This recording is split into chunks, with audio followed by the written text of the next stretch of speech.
Hi, welcome and welcome to Cricket Indians Tamil channel. இந்த வீடியோவில் நம்ம பற்றி பார்க்க போகிறோம் அப்படின்னா மும்பை டீமோட வின்னிங் ஸ்ட்ராட்டஜி.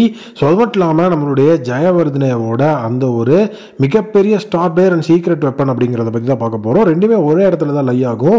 ஸோ இப்போ நம்மளுடைய ஜெயவர்தனேவை பொறுத்த வரைக்கும் மும்பை இந்தியன்ஸோட சீக்ரெட் வெப்பனாக 2 டொமஸ்டிக் பிளேயர்ஸை சொல்லியிருக்கிறாரு. ஸோ யார் அப்படிங்கிறது வந்து பார்த்தீங்க அப்படின்னா ஒன்று வந்து ஸ்ரீஜித் கிருஷ்ணன் அப்படின்னு சொல்லிட்டு ஒரு பேட்ஸ்மேன். ஸோ இன்னொன்று வந்து பார்த்தீங்க அப்படின்னா அஸ்வினி குமார் அப்படிங்கிற பவுலர். இப்போ ட்ராஃபியில் 2 பேருமே விளையாடிட்டு இருக்கிறாங்க. ஸோ விஜயசூரிய ட்ராஃபியில் நம்மளுடைய ஸ்ரீஜித் கிருஷ்ணன் வந்து பார்த்தீங்கன்னா அவருடைய ஃபர்ஸ்ட் செஞ்சுரி இன் லிமிடெட் ஓவர்ஸ் ஃபார்மேட் அப்படிங்கிறத வந்து அடித்தார்.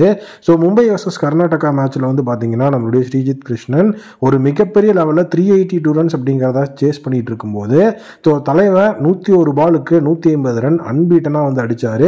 20 பவுண்டரி 4 சிக்ஸர் அப்படின்னு அடிச்சு ஸோ அந்த இடத்துல வந்துட்டு டீமை வெற்றி பெறறதுக்கும் வந்து ஒரு மிகப்பெரிய உதவியாக இருந்தார். ஸோ இந்த மாதிரி ஒரு பேட்டிங் அப்படிங்கிற அந்த ஒரு சிச்சுவேஷனில் அவர் ஒரு சீக்கிரட் வெப்பனாக இருக்கும்போது பவுலிங்கில் வந்து பார்த்தீங்க அப்படின்னா இப்போ விஜய் டிராஃபியில் பஞ்சாப்காக ஆடிட்டு இருக்கிற அஸ்வினி குமார் ரீசெண்டாக வந்துட்டு 3 விக்கெட் ஹால் அப்படிங்கிறதுல எடுத்து ஃபர்ஸ்ட் இடத்துல வந்துட்டு மும்பை கிட்ட வந்து ஒரு நல்ல ஒரு டொமஸ்டிக் பிளேயர் இப்போ நல்ல ஃபார்மில் மும்பைக்கு இருக்கிறாருன்னா அது நன் அதர் தான் அஸ்வினி குமார் அப்படிங்கிற ஒரு பேரையும் அந்த இடத்துல வாங்கியிருந்தார். ஸோ ஈவன் வந்து பார்த்தீங்கன்னா அந்த இடத்துல டொமஸ்டிக் பிளேயரில் கன்சிஸ்டண்ட்டாக பெர்ஃபார்ம் பண்ணுறது அஸ்வினி குமார் தான். 3 விக்கெட் ஹால் அப்படிங்கிறத வந்து பார்த்தீங்க அப்படின்னா அர்ஜுன் டெண்டுல்கர் எடுத்திருக்கிறாரு. பட் ஆனால் கன்சிஸ்டன்சி அப்படிங்கிறது ஒரு பெரிய விஷயமா இருக்கு.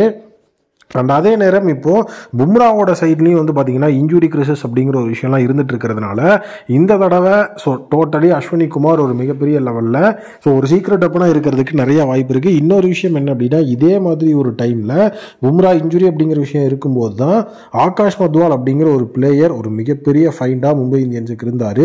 ஸோ அந்த ஒரு இடத்துல வந்து பார்த்தீங்க அப்படின்னா இப்போது அஸ்வினி குமார் இருப்பார் அப்படிங்கிற மாதிரியும் கூட நிறைய விஷயங்கள் இருக்குது.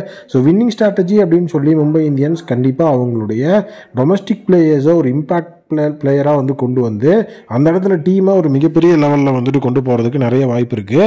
ஏன்னா ஹர்திக் பாண்டியாவோட கேப்டன்சி அப்படின்னு வந்து பார்க்கும்போது ஸோ அவர் ஜிடிக்கு என்ன விஷயம் பண்ணியிருக்கிறாருன்னா ஸோ டோட்டலி ஸ்டார் பிளேயர்ஸை மட்டுமே அந்த இடத்துல பெர்ஃபார்ம் பண்ண வச்சு ஒரு பெரிய லெவல் டீமாக அவர் இப்போ வரைக்கும் வந்து அந்த டீமை கொண்டு வரல. டொமஸ்டிக் பிளேயர்ஸையும் ஒரு மிகப்பெரிய லெவலில் கைட் பண்ணியிருக்கிறாரு. மும்பை இந்தியன்ஸுக்கு ஹர்திக் பாண்டியா அந்த விஷயத்தை பண்ணுறதுக்கு ஸோ லாஸ்ட் டைம் வந்துட்டு பெரிய லெவலுக்கு அவருக்கு ஆப்பர்ச்சுனிட்டி கிடைக்கல. பட் ஆனால் இந்த தடவை கண்டிப்பாக அவருக்கு ஆப்பர்ச்சுனிட்டி அப்படிங்கிறது வந்துட்டு கிடைக்கும். ஏன்னா அவரோட கேப்டன்சியும் அவரோட ஃபார்மும் வந்துட்டு ஒரு நல்ல விஷயமா இப்போ போயிட்டு இருக்குது. ஏன்னா ரீசெண்டாக அவரே சொன்னது என்னன்னா என்னோட பர்சனல் ஃபார்ம் அப்படிங்கிறது நாட் ஒன்லி அவர் மட்டுமே ஸோ ஒரு பிளேயரோட பர்சனல் ஃபார்ம் அப்படிங்கிறது நல்லா இருந்ததுன்னா ஸோ கண்டிப்பாக அந்த பிளேயரோட ஸோ டோட்டலி டீமோட பெர்ஃபார்மன்ஸும் இது அஃபெக்ட் ஆகாமல் இருக்கும் அப்படிங்கிற மாதிரி சொல்லியிருந்தாங்க. ஸோ கண்டிப்பாக வந்துட்டு ஒரு மிகப்பெரிய லெவலில் வந்து பார்த்தீங்கன்னா ஸோ இந்த இடத்துல வந்துட்டு நம்மளுடைய மகள ஜெயவர்தனேவோட பிளான் ஒர்க் ஆகிட்டு இருக்கு. ஏன்னா அஸ்வினி குமார் ஆப்ஷனில் எடுக்கும்போதே மகள ஜெயவர்தனே ரொம்பவே பம்ப்டப்பாக இருந்தார். அதுக்கு இப்போ ஒரு விஷயமும் வந்துட்டு வெளியே வந்திருக்கு ஒரு சீக்ரெட் வெப்பன் அப்படின்னு. ஸோ அது மட்டும் இல்லாமல் வான்கடையில் இப்போ வந்துட்டு என்ன மாதிரி பிளேயர்ஸ் பெர்ஃபார்ம் பண்ணுவாங்க ஸோ வான்கடையில் யார் யாருக்கு நல்ல ரெக்கார்டு இருக்குது வான்கடையில் வந்துட்டு பிளேயர்ஸை எஃபெக்டிவாக வந்து பெர்ஃபார்ம் பண்ண வைக்கணும் அப்படிங்கிற பிளானில் தான் இப்போ மகள ஜெயவர்தனே இருக்கிறாரு. ஸோ காரணம் என்ன அப்படின்னு வந்து பார்த்தீங்கன்னா ஸோ ப்ராக்டிஸ் செஷன் அப்படிங்கிற ஒரு விஷயத்த வான்கடையில் தான் அவங்க கொண்டு வர போகிறாங்க. ஸோ அதே நேரம் வந்துட்டு ஹோம் கண்டிஷனில் டிஃபெண்டிங்லாம் இருக்கணும். ஸோ டோட்டலாக ஹோம் கண்டிஷனை வந்துட்டு அந்த இடத்துல நம்ம டிஃபெண்டிங்காக லாஸ்ட் இயர் ஆடிட்டோம். அந்த விஷயம் நமக்கு தவறாமையும் ஸோ ஹோம் கண்டிஷன்ஸை நம்ம டாமினேட் பண்ணி அந்த இடத்துல ஒரு பெரிய டீமாக நம்ம வந்து டாமினன்ட் ஃபோர்ஸாக தெரிஞ்சால் மட்டும்தான் அவே கண்டிஷன்ஸ் அப்படிங்கிறதுல நம்ம ஒரு அட்வான்டேஜோடு உள்ள போக முடியும். அந்த அட்வான்டேஜுக்கு என்ன பண்ணணும் அப்படிங்கிறது தான் இப்போ மேஜரான விஷயம் அப்படிங்கிறது இப்போ பெரிய லெவலில் பேசப்பட்டு வருது. ஸோ மும்பை இந்தியன்ஸை பொறுத்த வரைக்கும் ஸோ லாஸ்ட் இயர் என்னென்ன தவறுகள் செஞ்சாங்க அப்படிங்கிறத லிஸ்ட் எடுத்து ஸோ அதுலேருந்து வந்து பார்த்தீங்க அப்படின்னா நிறைய விஷயங்களை இப்போ வந்து மாற்றிட்டு வர்றாங்க. ஸோ மும்பை இந்தியன்ஸோட எஃபெக்டிவான பிளானிங் ஸோ டோட்டலி வந்துட்டு ஒரு மிகப்பெரிய லெவலில் இப்போ வெளியே வந்துட்டு இருக்கு. ஸோ நீட்டாக வந்து பிளேயர்ஸ் எல்லாரும் பெர்ஃபார்ம் பண்ணணும். டொமஸ்டிக் டேலண்ட்ஸ் என்ன மாதிரி கன்சிஸ்டண்டாக பெர்ஃபார்ம் பண்ணுறாங்க அவங்க ஹோம் கண்டிஷன்ஸுக்கு எப்படி செட் ஆவாங்க அவே கண்டிஷன்ஸில் ரெக்கார்டு இருக்கா ஸோ இந்த மாதிரி விஷயங்கள் எல்லாத்தையுமே இப்போ வந்துட்டு ஒன்று ஒன்றா தூசி தட்டி எடுத்துகிட்டு இருக்கிறாங்க. ஈவன் ஹர்திக் பாண்டியோட கேப்டன்சியில் ஜிடியில் எப்படி இருந்தது மும்பை இந்தியன்ஸில் லாஸ்ட் இயர் என்ன மாதிரி விஷயங்கள் அவர் பண்ணார் எதனால் அப்படி இருக்குது இப்போது ஒரு கேப்டனாக ஒரு ரீசன்ட் ஃபார்ம் எப்படி இருக்குது ஸோ டீமோட ஸ்டார் பிளேயரான சூரியகுமார் யாதவ் என்ன மாதிரி பெர்ஃபார்மன்ஸை கொடுத்துட்ருக்கிறாரு முதற்கொண்டு சொல்லியிருக்கிறாங்க.